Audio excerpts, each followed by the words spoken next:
ඔස්ට්‍රේලියාවේ වේගෙන් වර්ධනය වන පෞද්ගලික න්‍යාය කර්මාන්තය පිළිබඳ ඔස්ට්‍රේලියානු සරකුම්පත් සහ ආයෝජන කොමිසම දැඩි අවධානයක් යොමු කර තිබෙනවා. ඩොලර් බිලියන 200ක පෞද්ගලික ණය අංශයේ ඇතැම් ණය දෙන්නන් ණය පාඩු වසන් කරන බව සහ අපැහැදිලි වාර්තාකරණය සිදු කර ඇති බවයි කොමිසමේ වාර්තාවකින් හෙළි වී ඇත්තේ.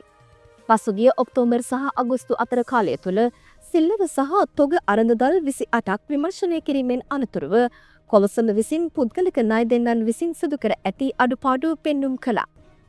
ගාස්තු සහ පොලි අනුපාත පිළිබඳ විනිවිද භාවයක් නැමැතිකම ප්‍රමාණවත් ණය අවදානම් කළමනාකරණය සහ දුර්වල පාලනය ඒ අතර වනවා.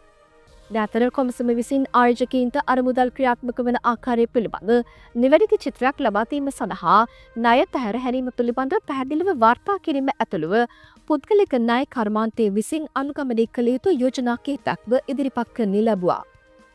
ASIC සභාපති ජෝ ලෝංගෝ පවසන්නේ මෙන්න යෝජනා මගින් ඔස්ට්‍රේලියාවේ ව්‍යාපාර සහ ආයෝජකයන් සඳහා පෙරසාර ලෙස වර්ධනය විය හැකි පද්ධතියක් ගොඩනැගීම අරමුණ බවයි.